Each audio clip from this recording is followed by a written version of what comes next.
जब रोहित ने सवाल किया कि आप दादा वोट करने आए हैं तो उन्होंने कहा अरे काहे ना करी, जेके नमक खाए ही ओका वोट तो देबे करब। यानी सब कुछ कह दिया उन्होंने, बिना बताए, न ढाक न पात, सब बता दिया। बसंत मिश्रा इस वक्त हमारे साथ डायरेक्ट लाइव जुड़े हैं। बसंत, आपके यहाँ क्या माहौल है और क्या स्थिति है वहां पर, वो हमारे दर्शकों को बताइए। बिल्कुल राहुल जी, मैं आपको बता दूं, सीतापुर में करीब 9 विधानसभा हैं जिसमें आज पोलिंग स्टार्ट हो गई। मैं इस समय खड़ा हूँ एचकेपी विद्यालय में। आइए आपको दिखाते हैं, यहाँ पर बूथ पर लोग आ रहे हैं, अपने मताधिकार का प्रयोग कर रहे हैं। और यहाँ आकर के जो कुछ बच्चियां हैं ये भी वोट डाल के आई, इनसे बात करते हैं कि आप वोट करके आए। ये बताइए, आप पहली बार वोट डाल रही है? हाँ, पहली बार डाल रहे हैं। क्या सोच के वोट डाल रही है? कोई पार्टी बदलेगी हम लोगों की तो कुछ हम लोगों का अच्छा होगा। अच्छा, आप कुछ चाहती हैं, कुछ बेहतर हो प्रदेश के लिए? कुछ बेहतर हो, कुछ बदलाव हो। कुछ बदलाव हो। आप बताइए, आप क्या चाहती हैं? आप क्या सोच के वोट डाला? सोचते हैं कि कुछ चेंजेस आए और कुछ बढ़िया हो हमारे लिए, रोजगार मिले हम लोगों को। रोजगार मिले। बिल्कुल, जैसा कि ये युवा हैं, इनका कहना है साफ तौर पे कि रोजगार मिले, और उसको सोच करके हमने वोट दिया है। हमारे साथ और भी कुछ लोग हैं, उनसे बात करते हैं। ये बताइए, आपने वोट डाला है? जी, मैंने क्या सोच के वोट डाला है? वोट वैसे तो देखिए बहुत गोपनीय चीज होती है, लेकिन हम लोग अपने जिस हिसाब से चल रहे हैं कि विश्व में हमारे प्रधानमंत्री जी ने अपने हिंदुस्तान का बहुत मान बढ़ाया, और हम लोगों का भी सीना गर्व से चौड़ा होता है कि जब प्रधानमंत्री जी विश्व स्तरीय कार्यक्रम में जाते हैं, उनका जो स्वागत समस्त राष्ट्राध्यक्ष करते हैं, वो देख करके हम लोग गौरवान्वित होते हैं। अपने बच्चों के भविष्य की चिंता हम लोग को है। हम लोगों की तो उम्र अब काफी हो चुकी, धीरे धीरे हो सकता है 2-4 इलेक्शन और देख लें, लेकिन बच्चों का भविष्य सुरक्षित है, उस दृष्टि के देखते हुए वोट डाला। तो यहाँ पर वोट लोग डाल रहे हैं, और जो युवा हैं वो कुछ बेहतर के लिए वोट डाल रहे हैं। फिलहाल सीतापुर में मतदान चालू है, और यहाँ पर 9 विधानसभा 2017 की अगर बात की जाए तो यहाँ पर बीजेपी की 7 सीटें थी, और एक सपा और एक बसपा की सीट थी। लेकिन इस बार का जो मुकाबला है सीधे बीजेपी और सपा के बीच में, तो ये कहना मुश्किल होगा कि किसकी सीटें कितनी निकल रही हैं। ये 10 मार्च को पता चलेगा। जी राहुल जी। बिल्कुल भाई, 10 मार्च को तो सब कुछ क्लियर हो ही जाएगा कि किसकी सरकार बनेगी, किसकी नहीं बनेगी। रोहित सिंह लगातार हमारे साथ जुड़े हुए हैं, लेकिन साक्षी महाराज सांसद हैं उन्नाव से, अपने मताधिकार का इस्तेमाल शायद करने जा रहे हैं। उसकी तस्वीरें आप देख रहे हैं भारत समाचार के जरिए। सबसे पहले एक्सक्लूसिव तौर पर ये देखिए, उन्नाव से ये तस्वीरें हैं जहां पर साक्षी महाराज अपने मताधिकार का इस्तेमाल करने पहुंचे हुए हैं। बिल्कुल, और देखिए तस्वीरें हम उन्नाव से सीधी दिखा रहे हैं। 6 सीटों पर यहाँ पर देखिए राहुल, आज विधानसभा चुनाव हो रहे हैं, विधानसभा क्षेत्र है, लेकिन आज साक्षी महाराज भी उन्नाव में जब मौजूद है तो वो अपने भी वोट का प्रयोग करने के लिए यहाँ पर गए हैं। बीजेपी के बड़े चेहरे, और इसी के साथ आज यहाँ पर उनका भी वोट पड़ने वाला है। तो जहां पर देखिए पहुंच रहे हैं, वहां पर पहले से ही लंबी कतार लगी है, महिलाएं हमें लाइनों में लगी नजर आ रही हैं, और साक्षी महाराज भी वहां पर पहुंच रहे हैं।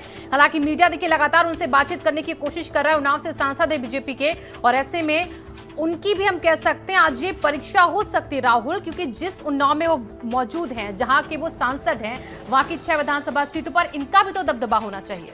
हाँ बिल्कुल, ये तस्वीरें देखिए, ये लोकतंत्र के लिए बड़ी अच्छी और खूबसूरत तस्वीरें हैं।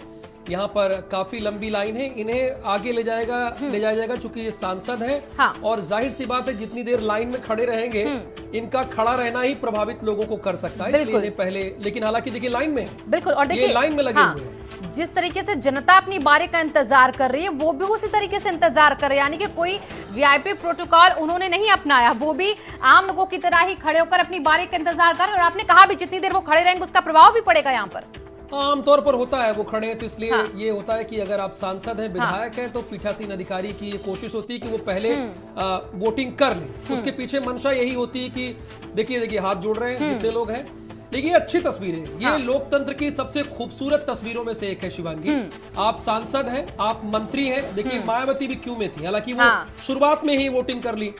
सतीश चंद्र मिश्रा भी क्यू में थे, लाइन में लगे थे, पंक्ति में थे, और देखिए अब आ गए। देखिए मैंने कहा ना कि इनको तुरंत अंदर लाया। बिल्कुल, और देखिए अब वो पहुंच चुके हैं पोलिंग बूथ के अंदर, जहां पर अपने वोट का वो प्रयोग करने गए। अमित शाह देखिए भी उनकी उंगली में भी हमें नजर आएगी, जिसको वो दिखाएंगे भी। और यहाँ पर बीजेपी के सांसद के तौर पर तो वो है ही, लेकिन इसी के साथ आज मतदाता के तौर पर भी यहाँ पर वो मौजूद हैं और अपने मत का प्रयोग करने के लिए गए हुए हैं। उन्नाव में देखिए इस बार राहुल समीकरण इसलिए भी कहे जा रहे हैं कि अलग हो सकते हैं, क्योंकि यहाँ पर कांग्रेस ने उन्नाव पीड़िता की मां को यानी कि आशा सिंह को यहाँ पर खड़ा कर दिया है। तो यानी कि सहानुभूति सहानुभूति का वोट बैंक लेने की भी कोशिश कांग्रेस की है। बीजेपी हालांकि यहाँ की सारी सीटें जीत चुकी थी, 6 में से 5 सीटें जीती थी, एक बसपा ने जीती थी, यानी कि 5 सीटें बीजेपी के पास थी यहाँ पर। ये फेज जो है ना, चौथा चरण जो है हाँ। वो बहुत ही इंपॉर्टेंट और दिलचस्प है। हाँ। यहाँ पे किसी को कम नहीं आ सकते, चाहे जी। कांग्रेस हो, चूंकि हाँ। कांग्रेस के गढ़ में इलेक्शन है। हाँ। और उसके बाद चाहे आप समाजवादी पार्टी या बसपा को ले लीजिए, ये यहाँ पर बसपा भी बहुत अच्छी लोगों को टक्कर दे रही है। तो कोई दल यहाँ पर कमजोर नहीं है, कोई भी इस फेज में कोई दल कमजोर नजर नहीं आता। बहरहाल साक्षी महाराज उन्नाव के सांसद हैं, वो अपने मताधिकार का इस्तेमाल कर रहे हैं। वो हम आपको एक्सक्लूसिव तौर पर ये तस्वीरें दिखा रहे हैं। तो हर एक जो वोट होता है वो बहुत ही इंपॉर्टेंट होता है। इसी बात को समझते हुए वो अपने मताधिकार का इस्तेमाल कर रहे हैं और इससे एक मैसेज भी जाता है कि भाई आप सांसद बन गए, आप विधायक बन गए, आप मंत्री बन गए, आप मुख्यमंत्री बन गए, अगर आप अपने मताधिकार का इस्तेमाल नहीं कर रहे तो लोगों को अवेयर कैसे करेंगे? बिल्कुल, और वही संदेश देने की कोशिश यहाँ पर साक्षी महाराज की कि उन्होंने वोट दिया है, लोगों को अवेयर कर रहे हैं वो अपने वोट से। यानी कि लोग उन्हें देखकर अब ये भी सोचेंगे कि अगर हमारा नेता यहाँ तक पहुंच सकता है तो हम क्यों नहीं पहुंच सकते हैं। तस्वीरें लगातार हम दर्शकों को दिखा रहे हैं। साक्षी महाराज देखिए वोट डाल के बाहर निकल चुके हैं, हाथ में लगी वो स्याही दिखाते, अमिट शाही जिसे हम कहते हैं, और विक्ट्री का साइन दिखाते भी नजर आ रहे हैं साक्षी महाराज। राहुल यानी कि बीजेपी देखिए समझ रही कि यहाँ पर जीत उनकी होगी, जैसे पिछली बार का करिश्मा था, इस बार भी शायद वो करिश्मा दोहरा पाए बीजेपी। यहाँ पर मुस्कान देखिए, साक्षी महाराज चीजों को बहुत अच्छे से भापते हैं। हाँ। वो जान रहे हैं कि इस वक्त लोग उन्हें आप देखेंगे। खड़े हैं उन्नाव में, कभी भाजपा की एक सीट नहीं होती थी, पर आज मैं आपको कह रहा हूं कि 6 की 6 सीटें ऐतिहासिक रूप से प्रचंड बहुमत के साथ भाजपा के पक्ष में जाने वाली हैं। और जहां तक पूरे उत्तर प्रदेश का मामला है, मैं देख पा रहा हूं, मैंने जितना प्रचार प्रदेश में दौड़ दौड़ के किया है, उसके आधार पर कह सकता हूं कि 2017 में योगी जी को जो जनादेश मिला था, 2022 में अपने उस रिकॉर्ड को तोड़कर और भारी बहुमत से सरकार बनाएंगे। और मुझे लगता है कि हो सकता है 350 तक भी आंकड़ा चला जाए। इलेक्शन में हिजाब का मामला विपक्ष लेके आ गया। ये तो कानून बना था कर्नाटक में, अब प्रत्युत्तर में लोगों ने उसे चलाया है, हम लोगों को बोलना पड़ा। लेकिन मुझे लगता है कि पूरे देश में हिजाब पर प्रतिबंध लगाने का कानून बनना चाहिए। सर जी न्यूज़ के लिए एक लाइव है, लगातार वो दौरे कर रही है। प्रियंका गांधी ने जो नारा दिया है बेटी हूँ लड़की, क्या लगता है कांग्रेस किस स्थिति में होगी 5 राज्यों में? अब प्रियंका गांधी, राहुल गांधी, इनका उत्तर देना मैं समीचीन नहीं समझता। लेकिन अगर ये बहुत बड़े नेता हैं, बार बार यहाँ प्रियंका गांधी जी आती हैं, तो प्रियंका गांधी, राहुल गांधी जिसमें भी दम हो, आने वाला 2024 में मेरे सामने आके चुनाव लड़ लें।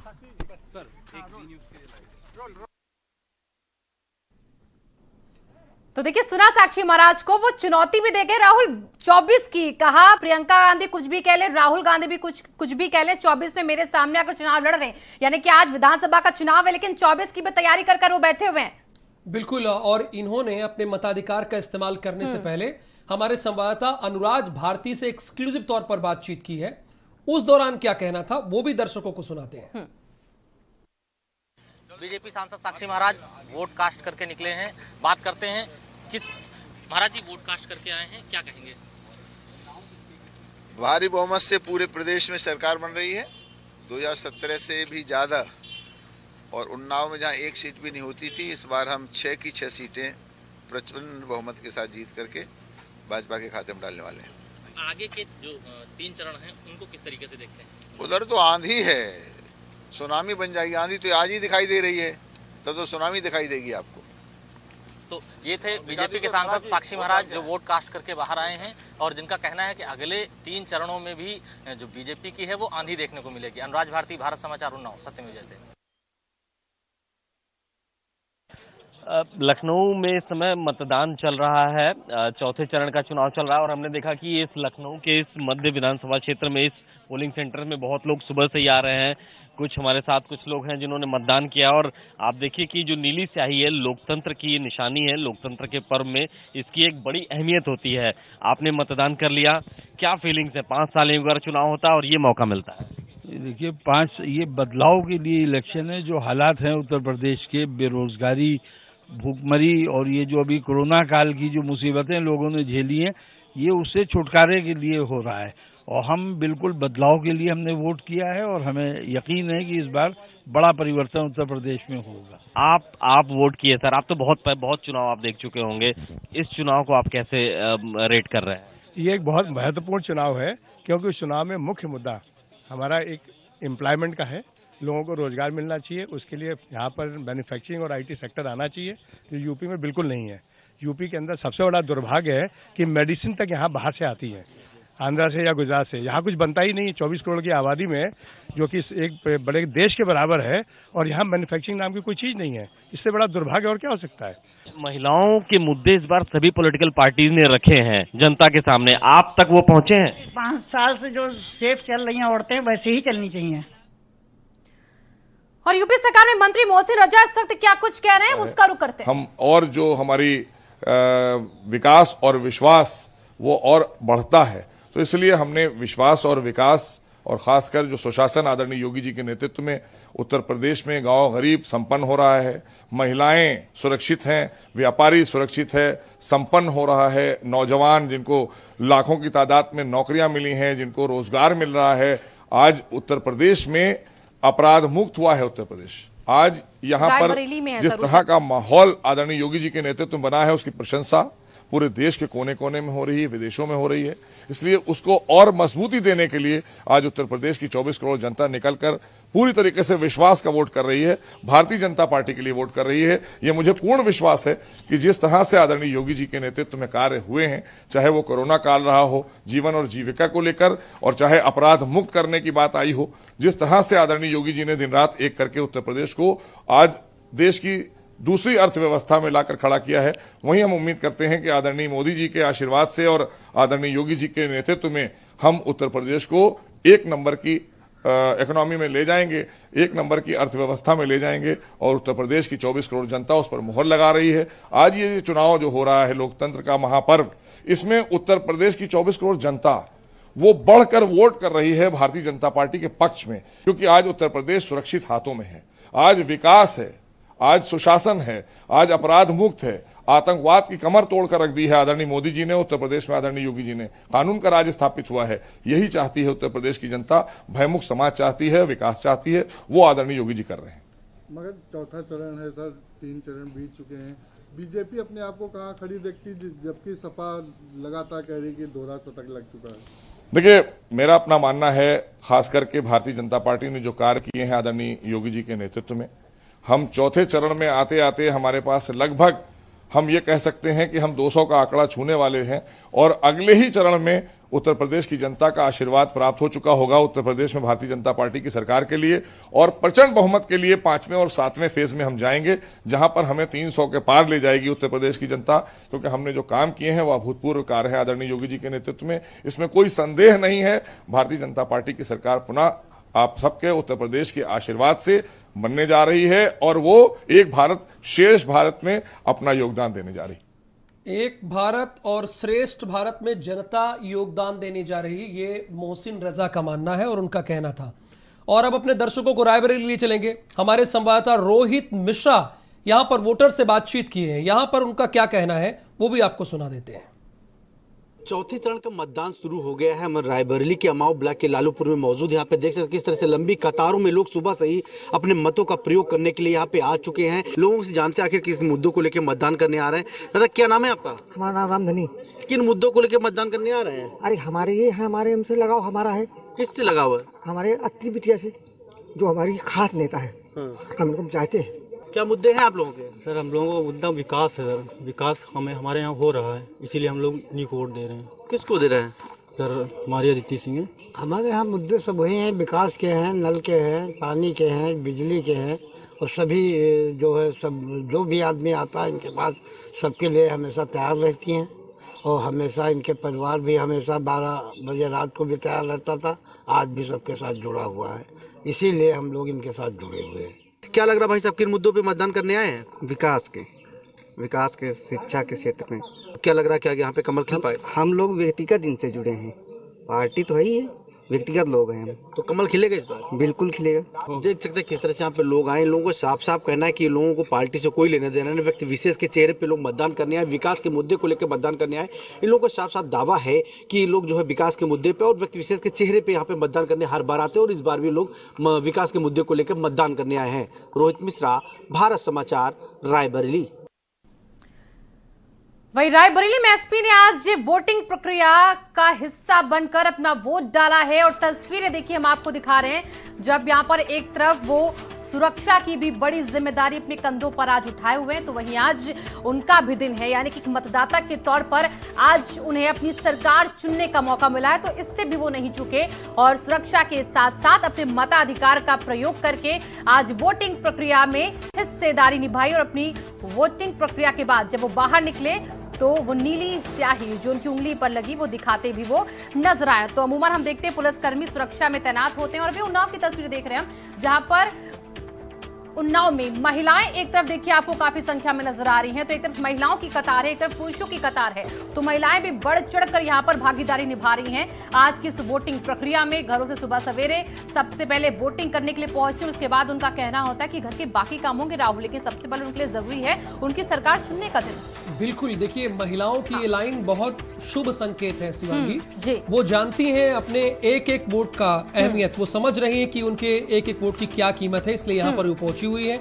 अभी हमारे संवाददाता भी बता रहे थे कि वो इसलिए पहले आ जा रही हैं कि बाकी उन्हें घर के भी काम करने हैं, तो सबसे पहले अपने मताधिकार का इस्तेमाल कर ले, इसलिए वो आई है। और ये देखिए लाइन बहुत अच्छी है, यानी लंबी लाइन है, बड़ी लाइन है, और ये शुभ संकेत है कि महिलाएं भी खुलकर अपने मताधिकार का इस्तेमाल कर रही हैं। बिल्कुल, और देखिए यही राजनीति के बाद जब चुनाव आते हैं तो वो बहुत खूबसूरत तस्वीरें हो जाती हैं। 5 साल तक हर एक राजनीतिक दल जो है अपनी अपनी पार्टी का दम दिखाता नजर आता है, अपनी पार्टी के विकास की बातों को करता नजर आता है, लेकिन जब 5 साल बाद जनता को मौका मिलता है तो जनता उन विकास के दावों के आधार पर ही सरकार चुनती है। और इसीलिए आज उन्नाव में महिलाएं भी पहुंची हुई हैं अपने वोट का इस्तेमाल करने। और इस बार देखिए जो चौथा चरण है इसमें 99,62,324 महिला वोटर हैं, और इन्हीं 99 लाख से ज्यादा महिला वोटरों में की जो संख्या है वो उन्नाव में भी कुछ हिस्से में है, और इसीलिए उन्नाव में भी आज महिलाएं जो हैं वो बढ़ चढ़कर अपनी भागीदारी निभा रही हैं। आधी आबादी ने कहा जाता है। और अब एक तस्वीर देखिए राहुल, ये भी दिलचस्प हो जाती है, जहां पर व्हील चेयर में लखनऊ में एक बुजुर्ग महिला पहुंची हैं वोटिंग के दिन अपने वोट का प्रयोग करने। और ऐसी तस्वीरें दिखाती हैं कि हमारे देश में, हमारे प्रदेश में चुनाव का जब दिन होता है तो हर कोई इस दिन में अपनी भागीदारी को निभाता है बिना कुछ सोचे समझे, चाहे वो चलने फिरने में असमर्थ हो, चाहे वो किसी भी रूप से पोलिंग बूथ तक ना पहुंचने में असमर्थ हो, उसके बावजूद भी उनका जज्बा बता देता है कि वो कितने अवेयर हैं अपने एक वोट को लेकर। हे भगवान मेरा कर दो बेड़ा पार, शायद यही कह रहे हैं अभिषेक मिश्रा और उनकी पत्नी स्वाति मिश्रा, दोनों भगवान की पूजा कर रहे हैं। बहुत दिलचस्प लड़ाई है सरोजनी नगर में इनके बीच और राजेश्वर के बीच में, और बसपा भी यहाँ कड़ी टक्कर इन लोगों को दे रही है। तो कौन बाजी मार ले जाएगा ये तो 10 मार्च को पता चलेगा। फिलहाल ईश्वर से प्रार्थना कर रहे हैं प्रोफेसर अभिषेक मिश्रा अपनी पत्नी के साथ, स्वाति मिश्रा के साथ पूजा अर्चना कर रहे हैं, जिसकी तस्वीरें भारत समाचार आपको दिखा रहा है। सभी यानी ये अंतिम दरबार है। बिल्कुल, और इसके बाद जनता का दरबार आज लग रहा है राहुल पोलिंग बूथों पर, जहां पर जनता पहुंच रही है, और इनके आज भाग्य का फैसला जनता के हाथों में ही है। भगवान के सामने हाथ तो जोड़ रही, लेकिन अब जनता के सामने जो हाथ जोड़े हैं 5 साल राहुल, वो जनता कितनी खुश होती है उनसे, वो भी देखना दिलचस्प होगा, क्योंकि आज सब कुछ तो उन्हीं के हाथों में। बिल्कुल, देखिए जब हम यहाँ पर पूरी जानकारी अपने दर्शकों को दे रहे हैं तो हमारे पैनल प्रोड्यूसर भी हमें कमेंट कर रहे हैं, बता रहे हैं कि आज जनता ही जनार्दन है। उमाकांत जी है, तो पूरी टीम एक साथ जुड़ी रहती है। देखिए भारत समाचार में ये है कि पूरी टीम लगातार अवेयर रहती है, अलर्ट रहती है, चाहे हमारी आउटपुट टीम हो, ग्राफिक्स हो या पीसीआर की टीम हो, ये सारे अलर्ट रहते हैं। ये तस्वीरें देखिए आप, कोविड प्रोटोकॉल का पालन भी हो रहा है। शिवांगी देखिए सारे लोग, देखिए एक तरफ से जो आप ये लाइन देख रही हैं, सभी के चेहरे पर मास्क है। और ये डिप्टी सीएम दिनेश शर्मा की तस्वीरें राहुल देखिए, वो भी भगवान के शरण में चले गए। आज हमने कई तस्वीरें सुबह से दिखाई। राजेश्वर भी गए भगवान की शरण में, ब्रजेश पाठक भी गए, अभिषेक मिश्रा को भी हमने दिखाया और डिप्टी सीएम भी देखिए भगवान की शरण में। हालांकि देखिए वो चुनाव नहीं लड़ रहे हैं इस बार, लेकिन उसके बाद भी अपनी पार्टी के लिए लगातार धुआंधार प्रचार कर रहे हैं और पार्टी की जीत के लिए आज वो कामना भी कर रहे होंगे। शिवांगी, चुनाव भले न लड़ रहे हो, हाँ। लेकिन लखनऊ इनका गृह जनपद है। बिल्कुल। और यहाँ से भारी बहुमत से सीटें निकले, इन पर ये जिम्मेदारी है। डेप्यूटी चीफ मिनिस्टर है जी। डेप्यूटी चीफ मिनिस्टर है, भगवान शिव की आराधना कर रहे हैं, तो जिम्मेदारी बड़ी है। ये हरदोई की तस्वीरें हैं, नितिन अग्रवाल की तस्वीरें आप देख रहे हैं। समाजवादी पार्टी में हुआ करते थे, डेप्यूटी स्पीकर बनाए गए थे। भारतीय जनता पार्टी के कोटे ने इनको मदद की थी, तब डेप्यूटी स्पीकर बनाए गए थे और अब भारतीय जनता पार्टी के कैंडिडेट हैं, अपने मताधिकार का इस्तेमाल यहाँ करने पहुंचे हुए हैं। जी बिल्कुल। देखिए हरदोई की सदर सीट से बीजेपी के प्रत्याशी के तौर पर नितिन अग्रवाल ताल ठोक रहे हैं। सपा की तरफ से लगातार देखिए ये जीतते रहे, इनके पिता भी यहाँ से जीतते रहे, लेकिन हालांकि दल बदलते रहे। आप क्या कह रहे हैं जरा सुन भी लेते हैं। अभी थोड़ी देर में वो अपनी बात रखेंगे। बहरहाल यहाँ की सीट भी बहुत इंपॉर्टेंट है हरदोई की। यहाँ भी मामला बहुत दिलचस्प है, चूंकि यहाँ पर समाजवादी पार्टी भी लगातार जीतती रही है, तो देखना है कि क्या होता है। बहरहाल ये अपने मताधिकार का इस्तेमाल कर चुके हैं। और दिनेश शर्मा से हमारे सहयोगी ने बात की, सुनाते हैं। स्थल के लिए निकलने वाले हैं, अपने परिवार के साथ मतदान करेंगे। सर